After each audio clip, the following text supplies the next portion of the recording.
지난주에 우리는 이 부끄러움으로 자각하는 것이 얼마나 중요한가, 이제 그것을 같이 좀 살펴보았는데, 그러면서 이제 구약에서 강력한 부흥 운동을 주도했던 요시야 왕에 대해서 살펴보았습니다.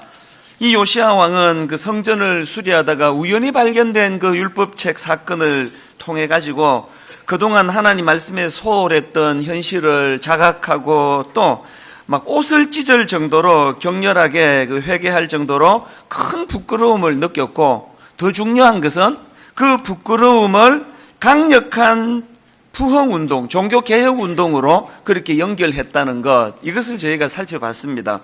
사실 이게 참 대단한 게요, 그 왕들도 사실 뭐 정치가 아닙니까?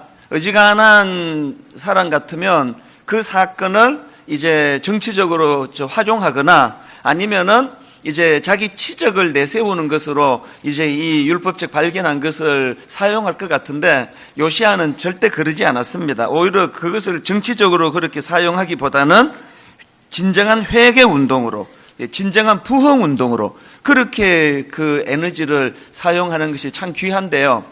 이제 그러면 이제 이런 질문이 가능한 거 아닙니까? 아니, 요시야는 어떻게 그렇게 영적으로 그런 민감함을 보여줄 수 있었나? 왜 그것을 정치적으로 그렇게 활용하지 않고 하나님 앞에 무릎 꿇는 것으로, 또 백성들이 부흥 운동을 벌이는 것으로 그렇게 에너지를 쓸 만큼 영적으로 민감할 수 있었나? 이런 질문이 이제 가능한 거 아닙니까?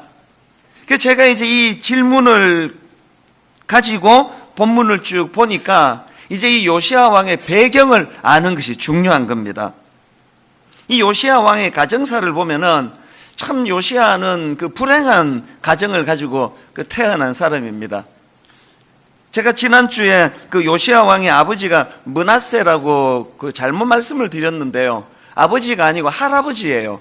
그러니까 이 요시야 왕의 할아버지가 므낫세인데, 이 므낫세는 아주 악한 왕 중에 악한 왕이 그 므낫세의 할아버지입니다. 이 므낫세의 아버지는 히스기야 왕인데요, 그 자기 아버지 대에서 그 전국에 있는 우상을 제거하는 큰 일을 히스기야 왕이 했는데, 그 아들이라는 사람이 아버지가 다 제거했던 그 산당을 다시 세우고 또 바알을 위한 제단을 쌓고 이런 짓을 저질렀던 사람이 요시야 왕의 할아버지 므낫세 왕입니다. 그리고 그 므낫세의 아들, 그러니까 요시야 왕의 아버지가 아몬인데요, 이 아몬도 자기 아버지 므낫세와 똑같이 하나님 보시기에 악한 짓을 저질렀던 왕인데, 불행하게도 집권한 지 2년 만에 개역 세력에 의해 가지고 살해를 당합니다.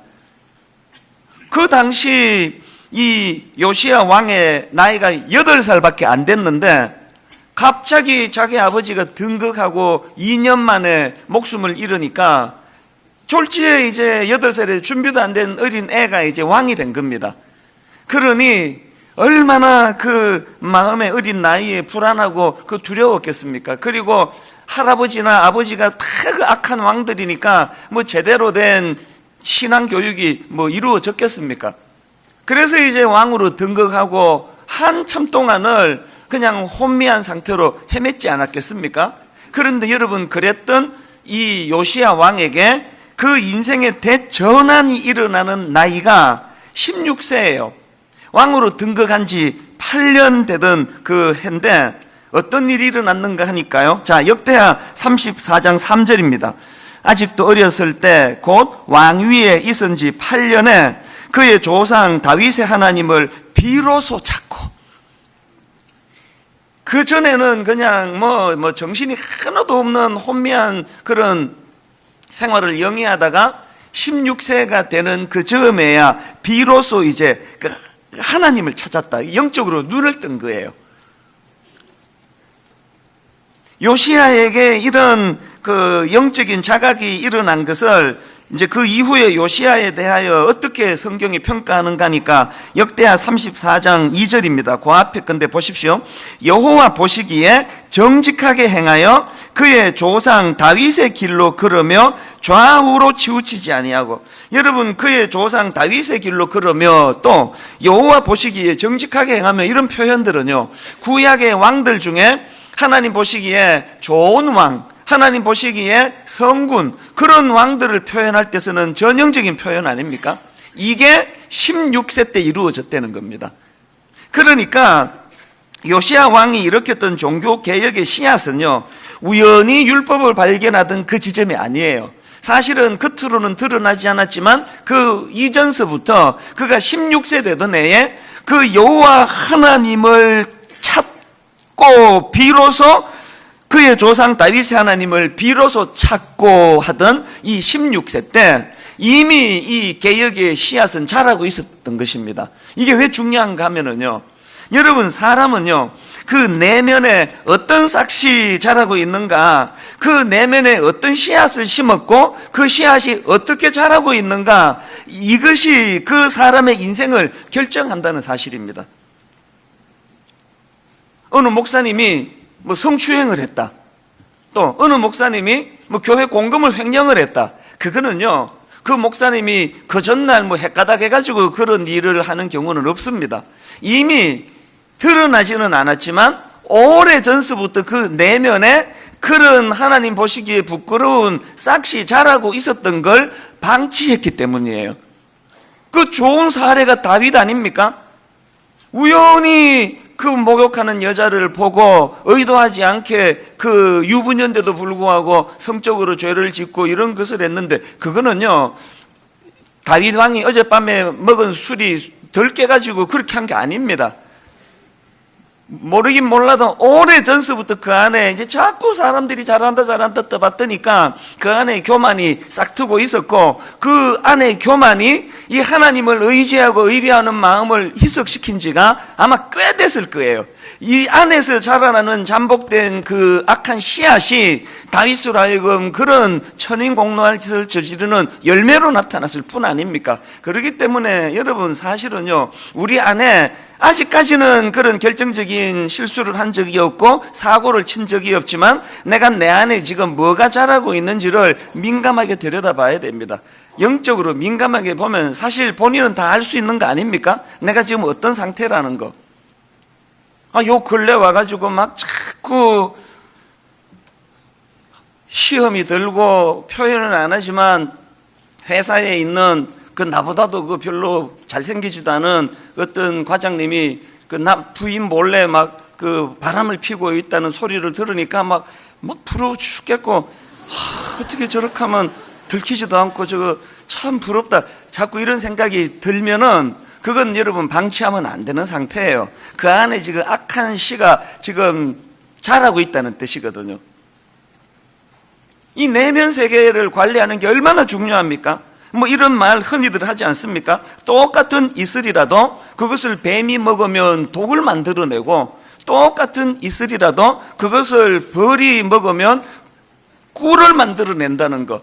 똑같은 상황이라도 똑같은 말씀을 들어도 똑같이 큐티를 해도 똑같은 어떤 사건에 맞닥뜨려도 내 안에 지금 뭐가 자라고 있느냐가 그것이 내 인생의 반응을 만들어내는 거예요. 요시야 왕은 그가 우연히 율법책을 발견하는 그 사건을 이렇게 놀라운 부흥운동으로 연결할 수 있었다는 것은 이미 그 내면에 16살 때부터 여호와 하나님을 찾았던 영적인 민감함이 회복됐기 때문입니다. 여러분 정말 부흥을 원하십니까? 정말 여러분 가정이 살아나기를 원하십니까? 여러분 내면 세계를 하나님 앞으로 되돌리는 일을 방치하시면 안 된다는 사실입니다. 그래서 이제 이 요시야 왕이 어린 16살 나이에 그 조상 다윗의 하나님을 비로소 찾고, 또 여호와 보시기에 정직하게 행하여 그 조상 다윗의 길로 걸으며 좌우로 치우치지 아니하고, 그 내면에 이 아름다운 하나님을 갈망하고 또 하나님을 사랑하는 마음이 그에게 이제 개혁 운동으로 이제 이 에너지를 물꼬를 트게 만들었는데, 보니까 참 여러 가지 개혁을 많이 했습니다. 강력한 우상 타파 운동을 했고요. 그런가 하면 성전 청결에 대한 그 열망하는 마음을 그가 가지게 됐고, 그런가 하면 말씀 회복 운동을 벌였고요. 그런가 하면 유월절 절기의 회복, 이것을 꿈꿔왔던 왕이 요시야 왕입니다. 저는 오늘 이 요시야 왕의 부흥 운동을 기록하고 있는 열왕기하 22장, 23장, 그리고 또 역대하 34장, 35장 이런 말씀들을 이제 잘 버무려 가지고 이 요시야 왕의 부흥 운동에 나타나는 몇 가지 특징을 이제 좀 살펴보려고 하는데요. 자, 여러분, 이 요시야 왕의 부흥 운동에서 발견되는 특징 중에 첫째가 뭐냐? 이 마음이 담긴 신앙생활을 회복하기를 갈망했고, 요시야 왕의 부흥 운동은 이 마음이 담긴 신앙생활의 회복을 꿈꾸었다는 것입니다. 이 요시야 왕의 부흥 운동을 기록하고 있는 열왕기하 23장에 보면 참 흥미로운 대목이 하나 나옵니다. 자, 열왕기하 23장 21절인데요. 같이 한번 읽어보시겠습니까? 왕이 뭇 백성에게 명령하여 이르되 이 언약책에 기록된 대로 너희의 하나님 여호와를 위하여 유월절을 지키라 하매, 지금 요시야 왕이 이 유월절 절기의 회복을 지금 꿈꾸고 있는 장면인데요. 그 다음 22절에 보니까 성경이 이 애씀을 어떻게 평가하는가 하니까 이렇게 평가합니다.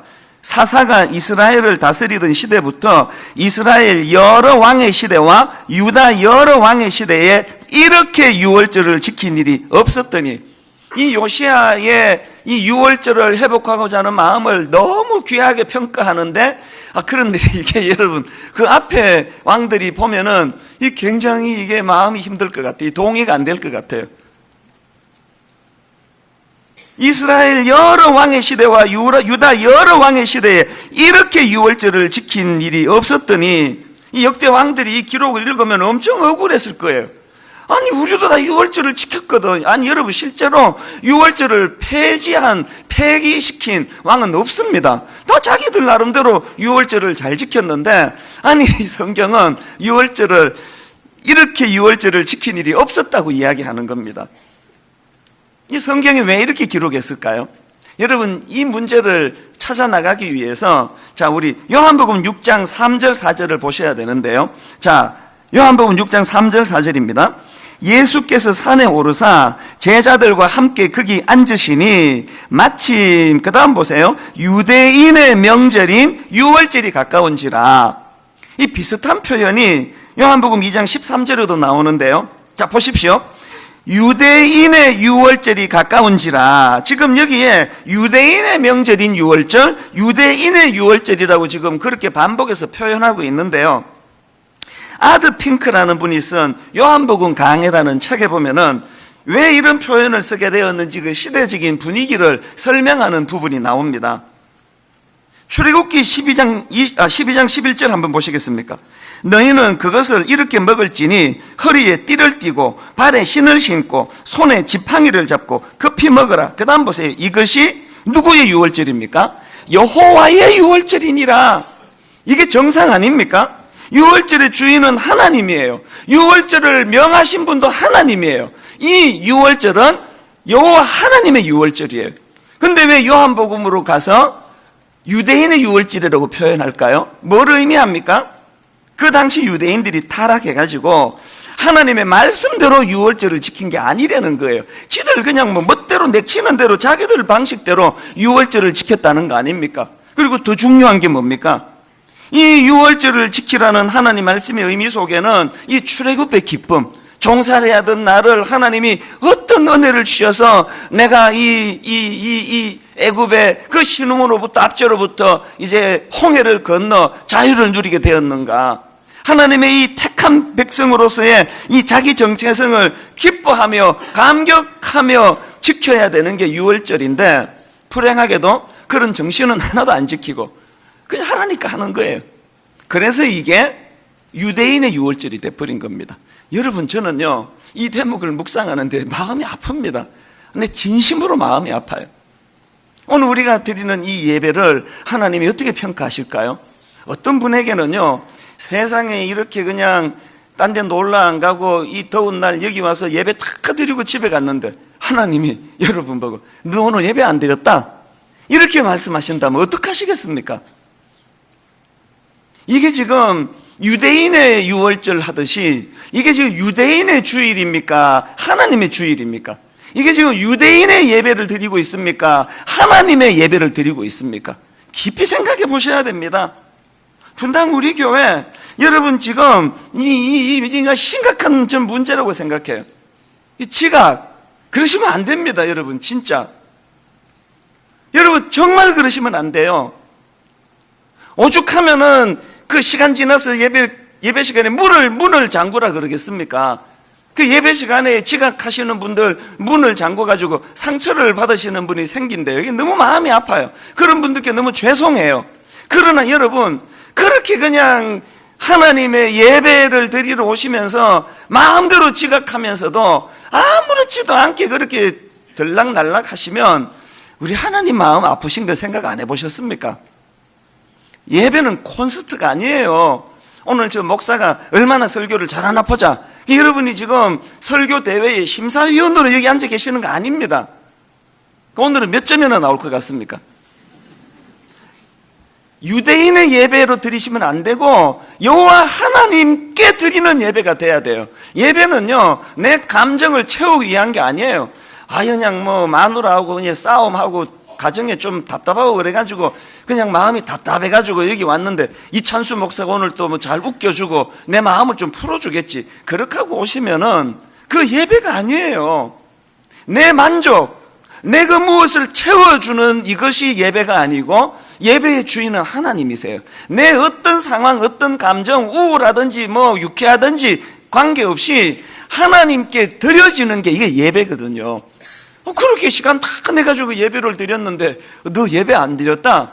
이런 하나님의 평가를 받게 된다면 이 얼마나 가슴 아픕니까? 그리고 또 여러분, 왜 성경책을 왜 안 갖고 다니세요?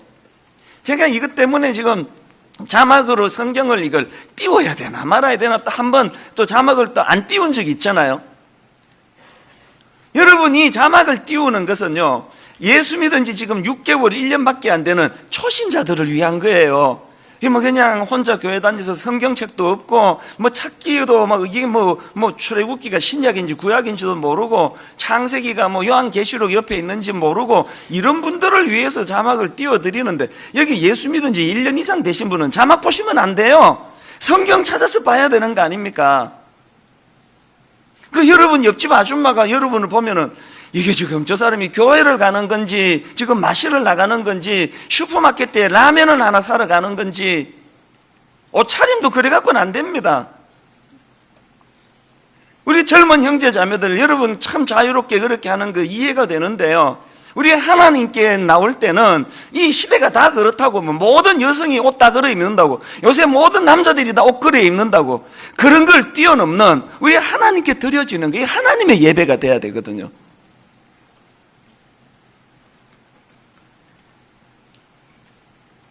가정의 주일을 맞이해가지고 우리 가정사역부에서 이제 이 가정 예배를 위해서 애를 많이 썼는데요, 담당 목사님이 저한테 와가지고 이런저런 이제 이야기를 하다가 정말 내 마음을 뭉클하게 하는 한 이야기를 하는 거예요. 우리 교회 그 고등부 여교사 중에요, 이제 결혼 안 한 미혼 자매가 있습니다. 이 자매가 혼자 교회를 다녀요. 나머지 가족이 이제 신앙생활을 안 합니다. 그런데 이 자매가 하나님 앞에 기도하다가 무슨 마음에 그 감동을 하나님 주셨냐 하면, 비록 나 혼자 예배를 드리지만 우리 가정 안에 이 가정 예배를 드려야 되겠다. 그래가지고 이 자매가요, 그 예수 혼자 믿는 이 자매가 그 가정에서 거실에 나와가지고 성경책을 펴고 혼자 말씀 보고 혼자 기도하고 혼자 찬양을 드리는데요, 그 마음의 소원이 뭐냐? 하나님, 우리 가정에 은혜가 머물기를 원합니다. 인간적으로 보면은 그냥 뭐 혼자 딸랑 그 하는 게 그 참 얼마나 서글퍼 보이고 그런 것 같지만요, 우리 예배의 주인 되시는 하나님 보시기에 그 예배가 얼마나 아름답겠습니까? 어떤 화려한 예배보다 그 젊은 자매가 주님 앞에 가정을 지키기 위하여 가정 예배를 드리고 있는 그 모습이 얼마나 아름답겠냐고요. 제가 그 장면을 이렇게 상상을 하는데 눈물이 핑 돌더라고요. 저는 요시야가 그렇게 개혁 운동을 하고자 몸부림쳤던 요시야의 부흥 운동은 이 마음이 담긴. 그래서 하나님께서 요시야 왕을 어떻게 평가하느냐? 자, 여러분 열왕기하 23장 25절을 보십시오. 요시야와 같이 마음을 다하며 뜻을 다하며 힘을 다하여 모세의 모든 율법을 따라 여호와께로 돌이킨 왕은 요시야 전에도 없었고 후에도 그와 같은 자가 없었더라. 여러분, 저는 진실로 하나님께 이런 평가를 받고 싶습니다. 진심으로 이렇게 평가받기 원해요. 하나님 보시기에 이산수 목사는 사람 끌어모으려고 저렇게 혈안이 된 목사는 전에도 없었고 후에도 없었더느니라. 이 얼마나 비참한 평가겠습니까? 하나님은 교회 사이즈 보시는 분이 아니에요.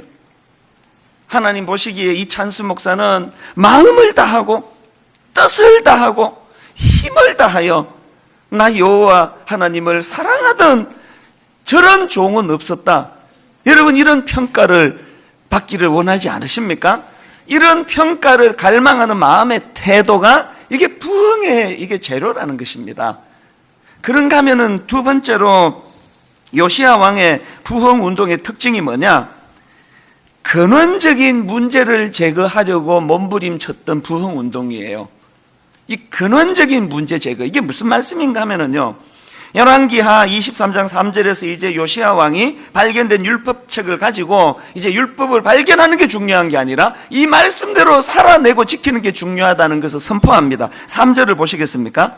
왕이 단 위에 서서 여호와 앞에서 언약을 세우되 마음을 다하고 뜻을 다하여 여호와께 순종하고 그의 계명과 법도와 율례를 지켜, 그 다음 보세요, 이 책에 기록된 이 언약의 말씀을 이루게 하리라 하매 백성이 다 그 언약을 따르기로 하니라. 이 참 그 귀한 선포 아닙니까?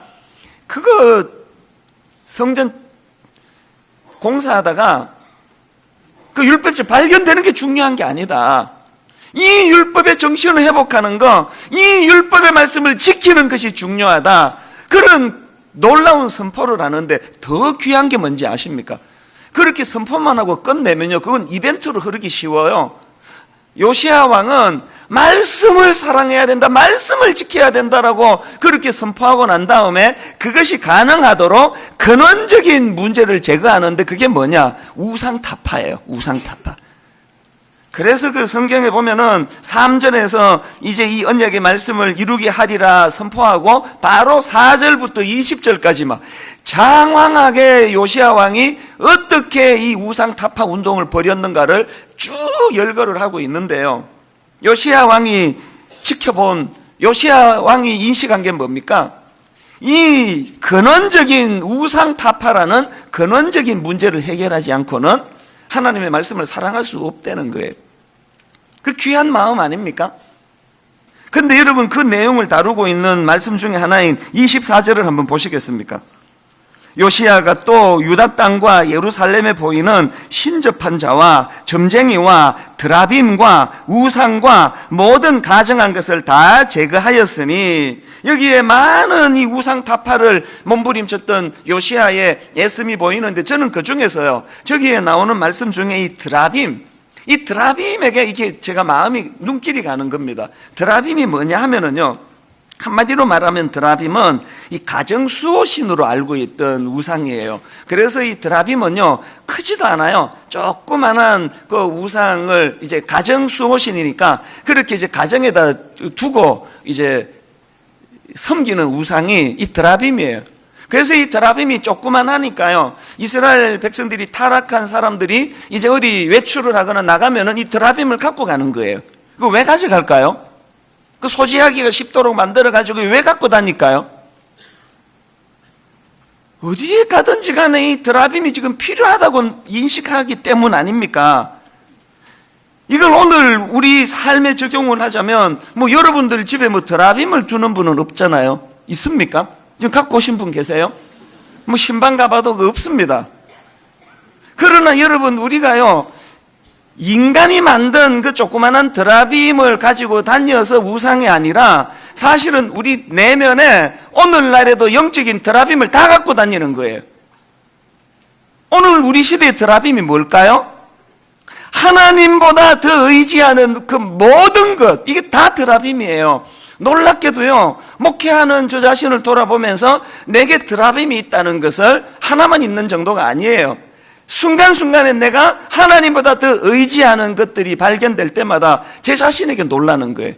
목사인 저에게 드라빔이 있습니다. 드라빔. 하나님보다 더 의지하는 드라빔을 내가 갖고 있으면서 어떻게 하나님 말씀이 회복되겠습니까? 그렇기 때문에 여러분, 이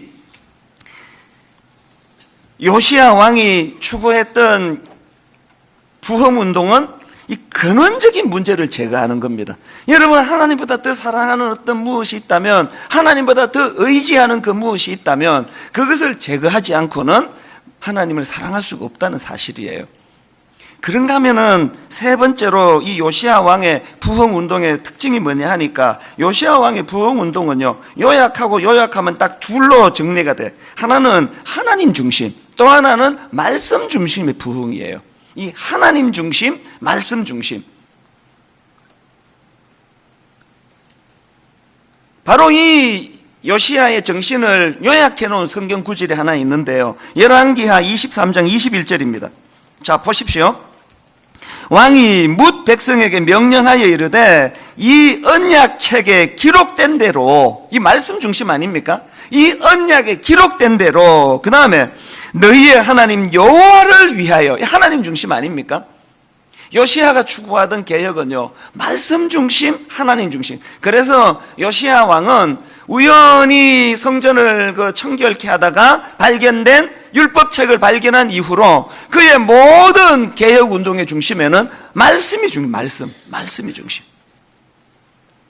열왕기하 23장 3절도 마찬가지입니다. 왕이 단 위에 서서 여호와 앞에서 언약을 세우되 마음을 다하고 뜻을 다하여 여호와께 순종하고, 이 하나님 중심이, 부흥은 딴 게 아닙니다. 내 멋대로 살던, 그냥 국적불명의 삶을 살던 내가 살아계신 하나님을 만나고 발견하고 그분 앞에 순종하는 삶을 사는 거, 이게 부흥이에요. 그런가 하면은 그의 계명과 법도와 율례를 지켜 이 책에 기록된 이 언약의 말씀을 이루게 하리라 하매, 이 말씀 중심이에요. 자, 한번 큰 소리로 한번 선포하듯이 따라해 보시겠습니까? 하나님 중심, 말씀 중심. 또 반대로 순서를 바꿔가지고 또 따라해 보십시오. 말씀 중심, 하나님 중심.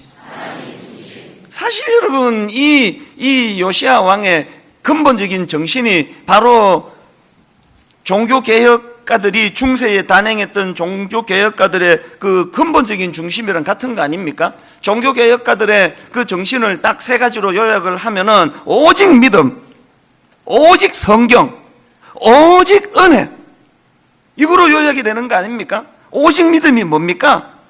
우리가 하나님께 의롭다함을 입을 수 있는 힘은 내 공로가 아니다, 내 선행이 아니다. 이건 오직 믿음으로만 이루어진다. 이게 오직 믿음이에요. 그런가 하면은 오직 성경, 무슨 중심입니까? 내 이 이성이나 경험은 항상 타락하고 부패했기 때문에 믿을 수 있는 게 못 된다. 그래서 내가 가지고 있는 체험, 내가 경험하는 체험, 이런 걸 의지하는 게 아니라 언제나 하나님이 객관적으로 주신, 우리에게 주신 이 계시의 말씀이, 성경이 내 삶의 표준이 돼야 되겠다. 여러분, 그 체험을 하는 거는 신앙생활에 참 유익할 때가 있지만 체험을 지나치게 의지하는 건 진짜 위험한 일이에요.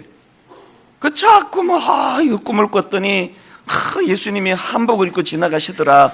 그래서 내가 내일 한복을 한 벌 맞춰야 되겠다. 그러면서 자기가 체험하는 거에다가 자꾸 이거를 껴 맞추는 거는 그건 진짜 위험해요. 내가 얼마나 부패한 인간이라는 것을 간과하는 태도예요. 여러분, 솔직히 이 자리에서요, 체험한 걸로 치면 저만큼 많이 체험한 사람 많지 않습니다. 그러나 제가 제 체험을 이야기합니까? 제 체험을 강조합니까? 제 체험을 따라하면 교회가 이렇게 저렇게 방향이 흐릅니까? 제 체험은요, 하나님이 나를 사랑하고 계심을 확정하는 데 도움은 되지만 지나치게 의지하는 거 위험한 일이에요. 체험이 많으면 많을수록 오직 성경, 하나님 말씀만이 내 인생의 지침이 되기를 원합니다. 그런가 하면은 오직 은혜가 뭡니까? 내 행위로서가 아니다. 그저 자격 없는 자에게 주시는 하나님의 은혜로만 구원받을 수 있다. 그래서 여러분, 신앙이 깊으면 깊을수록요, 겸손해지지 않을 수가 없는 거예요. 막 엄청난 경험, 체험을 하고 막 믿음 좋고 막 성경 벌써 지금 5월달인데 벌써 한 15독쯤 했다 그러고 막 새벽기도 빠지지 않고 막 헌금 난 우리 교회에서 제일 많이 한다 그러는데 그가 교만하다. 그 믿음의 사람이 아니에요. 믿음이 자라면 자랄수록 나는 아무것도 아니다. 나는 부패한, 하나님 없으면 나는 그저 부패한 초라한 인간에 불과하다. 그래서 여러분 이것도 한번 기왕에 따라하는 김에 한번 큰 소리로 따라해 주시면 좋겠습니다. 오직 믿음으로, 오직 성경으로, 오직 은혜로.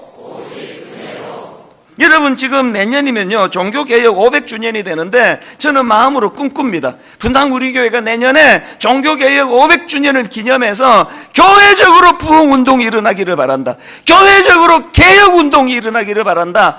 교회적인 부흥운동은 딴 거 아닙니다. 모든 성도님들이 또 제가 오직 믿음의 정신을 회복하고 오직 성경의 정신을 회복하고 오직 은혜의 정신을 회복하는 거, 이게 부흥인 줄로 믿습니다.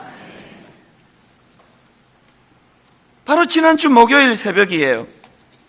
요즘에 제가 이 요시야의 부흥 운동에 대해서 자꾸 이제 묵상을 하고 또 이제 책을 보고, 그리고 또 마음으로 종교개혁 500주년을 앞두고 분당 우리 교회가 교회 안에 정말 정화 운동이 일어나고 부흥 운동이 일어나기를 갈망하다가 보니까 그런 것 같아요. 목요일 날 이른 아침에 눈이 떠졌는데요, 제가 일어나가지고 이렇게 묵상을 하는데 하나님께서 제 마음에 제 어린 시절의 모습을 보여주시는 거예요.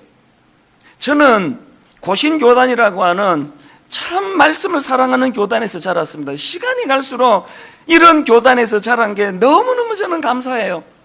중학교 딱 들어갔더니 SFC라고요. 중고등부, 중등부, 고등부, 대학부를 묶어가지고, SFC라는 이제 학생 신앙운동, 이제 SFC가 뭐의 약자인가 하면은 Student for Christ예요. 그리스도를 위한 학생회. 그러면서 중학교 딱 들어가니까 이제 SFC 강령을 다 외워야 되는데, 이거 안 외우면은 뭐 수련회 가도 밥도 안 주고요. 뭐 이거 안 외우면은 뭐 사람 취급은 안 해요. 그래서 중학교 1학년 다 외운 거예요. 지금도요, 제가 한 절반은 외웁니다. 한 40년이 지났지만. 화면으로 제가 이 SFC 강령을 좀 띄워드리려고 하는데요. 내용을 천천히 보세요. 그 중학교 어린애가 저 구절을 암송을 하면서 그렇게 개혁주의를 꿈꿔왔다는 거 얼마나 감사한지 몰라요. 우리 같이 한번 읽어보시겠습니까? 제가 1 하면은 이제 내용을 읽으시면 돼요. 옛날에 중고등부 다닐 때는 이제 그 여자 부회장이 나와가지고 SFC 강령 그러면서 이제 하나 그러면 이제 다 외우고 그렇게 했거든요. 제가 예쁜 여학생은 아니지만 제가 1 하면은 이제 그 내용을 한번 여러분이 선포하듯이 좀 읽어보시면 좋겠습니다. 자, 준비되셨죠? SFC 강령 1. 우리는 전통적 웨스트민스터 신앙 고백서 및 대소 교리 문답을 우리의 신조로 한다. 2. 우리는 개혁주의 신앙과 생활을 확립하여 세상의 빛과 소금이 됨을 우리의 목적으로 한다. 3. 우리의 사명은 다음과 같다. 개혁주의 신앙의 대한교회 건설과 국가와 학원의 복음화, 개혁주의 신앙의 세계교회 건설과 세계의 복음화. 여러분, 제가 중학교 1학년 때부터 이런 꿈을 꾸면서 제가 신앙생활을 했다는 게 목요일 새벽에 막 너무너무 가슴이 벅찬 거예요. 이 SFC 강령이 이렇게 마무리됩니다. 네 번째가 이렇습니다. 우리의 생활 원리는 다음과 같다. 하나님 중심, 성경 중심, 교회 중심. 제가 목요일 날 새벽에 눈이 떠져가지고 이것들을 뒤져도 보고 또 혼자서 외우도 보고 다 못 외워가지고 또 자료도 보고 그러면서 많은 생각을 했습니다. 하나님 앞에 제 자신이 참 부끄러웠습니다. 여러분, 어릴 때 중학교 1학년 때 웨스트민스터 신앙 고백서가 뭔지 뭐 어떻게 합니까? 그때는 또 외울 때요, 웨스트민스터 신앙 고백서 및 대소 요리 문답이라고 외워가지고 우리끼리 짜장면 집이다 요리 문답이래 낄낄낄 막 그러면서 외웠거든요. 지금은 교리 문답으로 바꿨네 보니까. 웨스트민스터 신앙 고백서가 뭔지도 모르고 외웠지만 지금은 저거 뭔지 알지 않습니까? 오늘 분당 우리 교회가 이 정신을 가지고 지금 목회를 하고 있는가? 오늘 우리 교회 중등부 아이들은, 오늘 우리 교회 고등부 아이들은 저 아름다운 정신, 꿈을 가지고 대한교회 건설, 세계교회 건설에 대한 꿈을 가지고 그 일이 가능하기 위하여 하나님 중심, 성경 중심, 교회 중심이라는 이 신앙교육이 이 교회 안에서 일어나고 있는가, 정말 부끄럽더라고요. 새벽에 제가 요시야 왕처럼 막 옷은 제가 찢지는 않았습니다. 그 잠옷이 아까워가지고 찢지는 않았지만 진짜 마음이 찢겨졌어요. 하나님, 저를 불쌍히 여겨주시기 원합니다. 그날 제가 새벽에 하이델베르크 요리문답 책을 이미 저는요, 여러 목사님이 그것을 해석해서 쓴 책을 3권인가 4권이나 갖고 있습니다. 그 새벽에 또 제가 주문한 거예요. 내 마음의 표현을 드리고 싶어서. 이제 하나님, 종교개혁 500주년을 앞두고 분당 우리 교회가 혼미한 교회, 근거도 없는 걸 전하는 교회가 아니라 정말 2000년 역사 가운데 하나님 중심, 말씀 중심, 말씀 중심, 하나님 중심의 이 아름다운 전통과 이 아름다운 역사가 교회 안에 묻어있는 그런 교회가 되기를 원합니다. 여러분, 원하고 또 원해요. 결론을 맺으려고 합니다. 여러분, 오늘은 이 부흥 시리즈 설교를 총정리하는 시간입니다. 제가 첫날에 뭐가 부흥이라고 말씀드렸습니까? 그저 부흥은 막 우리 교회처럼 막 사람 북적북적 모이고 막 사람 숫자 늘어나고 뭐 그냥 행사 많이 하고, 그게 부흥이 아니에요. 뭐가 부흥이라 그랬습니까? 부흥은 죽은 것과 같은 절망적인 상황이 회복되는 거, 다시 말해가지고 죽은 것이 살아나는 거, 죽은 것을 살리는 게 부흥이라는 거예요. 그리고 더 중요한 건 부흥의 주체가 누구라고요? 뭐가 부흥입니까? 하나님의 주권을 인정하는 세계관을 회복하는 것. 겉으로 보기에는 율법책을 청소하다가, 공사하다가 우연히 발견된 것 같지만 거기에는 하나님의 주권이 개입되어 있고, 겉으로 보기에는 16살 어린 요시야 왕이 하나님을 찾고 발견하는 그런 신기하고 기특한 일을 한 것 같지만 그 배후에는 여호와 하나님이 계시는 걸 믿는 믿음, 이게 부흥이에요. 누가 부흥을 꿈꿀 수 있을까요? 여러분이 그냥 하나님 의지도 안 했는데 막 일 잘 풀리는 분 계시죠? 아, 역시 나는 내 수완이 대단해. 난 사업이 너무 대단해. 뭐 하나님이고 뭐고 뭐 그냥 뭐 내 주먹을 믿고 막 사업 너무너무 잘 된다. 막 애들도 막 아무 문제도 없이 쑥쑥 잘 크고, 이게요, 영적으로는 가장 위험한 거예요, 그게. 오늘 여러분 중에 하나님 의지하지 않고 그냥 자기 경험을 가지고 애 키워보겠다고 하다가 막 부작용을 만나가지고 막 애는 그냥 큰아들은 거의 뭐 집에 한 달에 한 번 들어올까 말까 하고, 둘째 아들은 벌써 나간 지 오래됐고, 이거 어떻게 해야 될지는 모르겠고, 막 사업은 쫄딱 망하고 막 죽을 것 같은 그런 상황에 있는 분이 계시면은요, 그건요, 하나님의 부르심이에요. 하나님의 부르심. 그건 참 복입니다. 그거는 하나님 앞에 제가 참 이상한 사람이 돼가요. 제가 진짜 이상한 사람이 돼가요. 신학교 처음 들어갈 때는 막 자신만만했거든요. 그럼 막 누구를 만나도 막 하나님 얘기하고, 막 고속버스 안에서도 막 전도하면 막 안 넘어가면 그건 인간도 아니다, 막 그런 생각을 하고, 인간도 아닌 사람이 여럿 있긴 했는데요.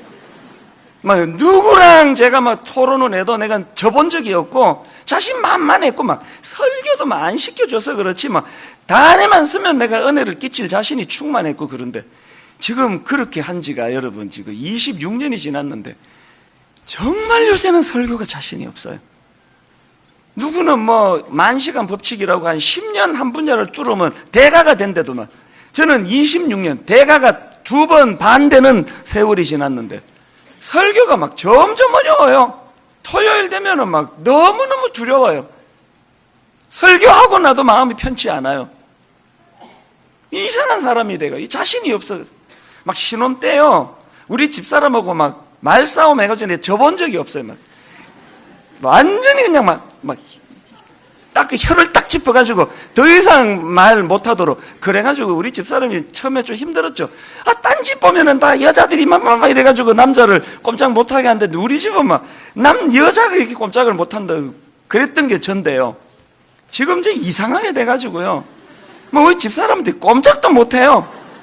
우리 집사람은 지금 신혼 때보다 지금이 훨씬 좋대요. 훨씬 좋겠지, 지 마음대로 하니까. 근데 진짜 이상하게 돼가. 그러나 여러분, 이게 이상하게 돼가는 게 아니고요, 제대로 돼가는 거예요. 내 자아가 죽고 내 의지가 꺾이고 내 교만이 꺾이고. 결론을 맺으면서 저는 여러분, 우리 이 찬양 같이 부르기 원하는데요, 부흥이라는 찬양이에요. 이 땅의 황무함을 보소서. 하늘의 하나님, 긍휼을 베푸시는 주여. 그 다음 가사를 보세요. 우리의 죄악 용서하소서. 이 땅 고쳐주소서. 오늘 답답한 우리의 현실을 하나님 앞에 갖고 가시면서 우리 함께 찬양하기 원하는데, 우리 가사를 생각하시면서 우리 이렇게 찬양합니다. 이 땅의 황무함을 보소서. 이 땅의 황무함을 보소서. 하늘의 하나님, 하늘의 하나님, 긍휼을 베푸시는 주여. 긍휼을 베푸시는 주여. 우리의 죄악 용서하소서. 우리의 죄악 용서하소서. 이 땅 고쳐주소서. 이 땅 고쳐주소서. 이제 우리 모두 하나 되어 이제 우리 모두 하나 이 땅에 무너진 기초를 다시 쌓을 때, 기초를 다시 쌓을 때, 우리의 우상들을 태우신 사모합니다. 성령의 불 임하소서. 부흥의 불길 타오르게 하소서. 진리의 말씀 이 땅 새롭게 하소서. 은혜의 강물 흐르게 하소서. 성령의 바람 이제 불어와. 주의 영광 가득한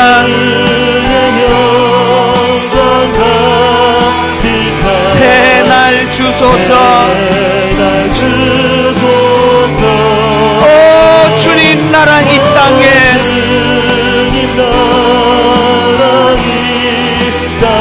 임하소서.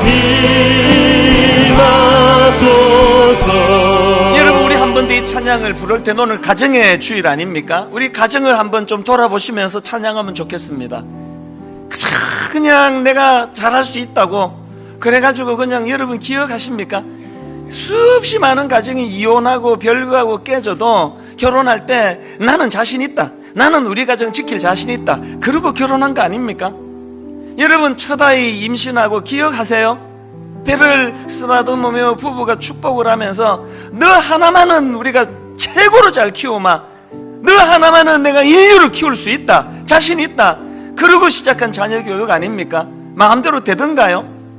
오늘 여러분 마음속에 이렇게 잘 안 되고 저렇게 잘 안 되면 그 하나님의 부르심이에요. 내가 하나님의 주권을 내가 회복해야 될 때가 왔구나. 하나님 중심, 말씀 중심. 오늘 여러분 이 찬양을 부르면서 우리 자녀들을 또 올리고 축복하면서 우리 가정의 회복, 우리 가정의 부흥을 꿈꾸면서 우리 한번 다 자리에서 일어나 보시겠습니까? 다 자리에서 일어나셔서 하나님께 은혜를 구하면서 한 번 더 이렇게 고백하기 원합니다. 이 땅의 황무함을 보소서. 하늘의 하나님, 긍휼을 베푸시는 주여. 우리의 죄악 용서하소서. 이 땅 고쳐주소서. 이제 우리 모두 하나 되어 이 땅에 무너진 기초를 다시 쌓을 때, 우리 안에 드라빔을 없애야 되는 것, 우리의 우상들을 태우신 성령의 불 임하소서. 부흥의 불길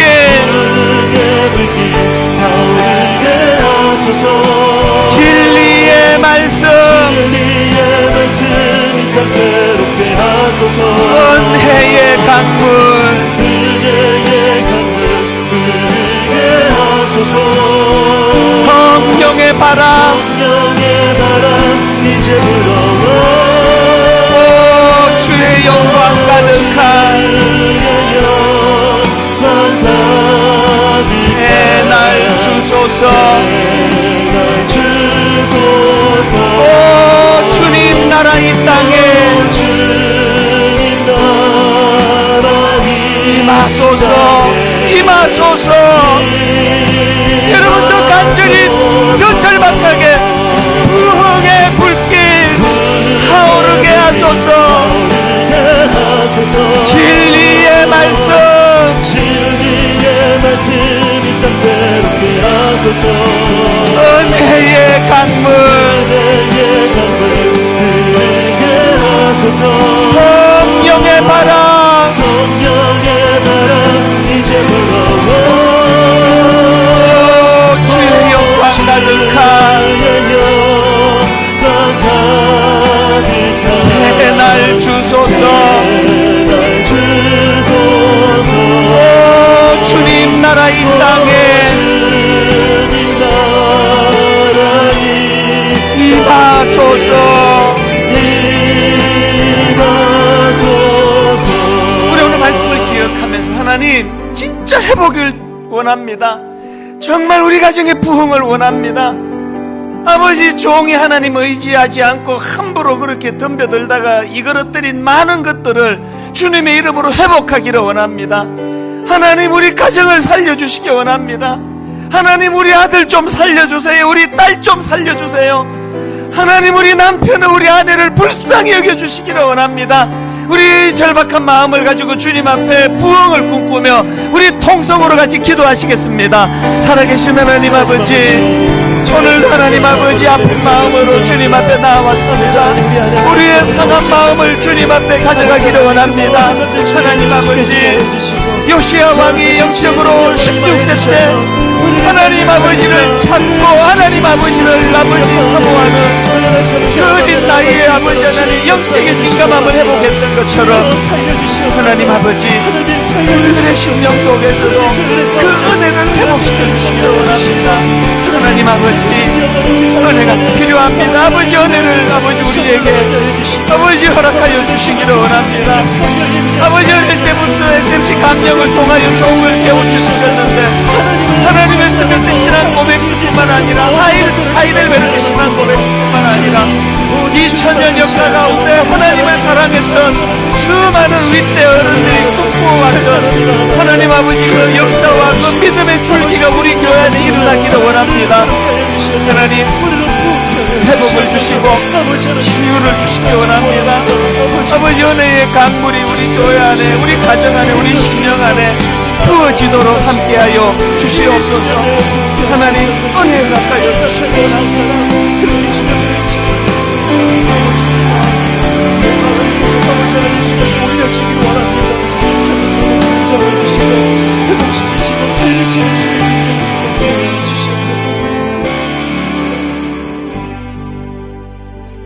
왕이 단 위에 서서 여호와 앞에서 언약을 세우되 마음을 다하고 뜻을 다하여 여호와께 순종하고 그의 계명과 법도와 율례를 지켜 이 책에 기록된 이 언약의 말씀을 이루게 하리라 하매 백성이 다 그 언약을 따르기로 하니라.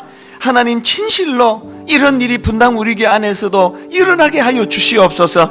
하나님 진실로 담임 목사인 종이 회개하고 각성하고 요시아가 걸어갔던 그 부흥의 길을 갈망하면서 이 교회를 목회하도록 도와주시고 하나님 진실로 이 교회 성도님들은 앞에서 그렇게 하나님 말씀을 선포하고 부흥을 촉구할 때에 아버지 하나님 앞에 이 언약의 말씀이 이루어지도록 그 언약을 따르기로 하니라 하던 그 백성들의 마음이 회복되는 교회가 되게 하여 주시옵소서.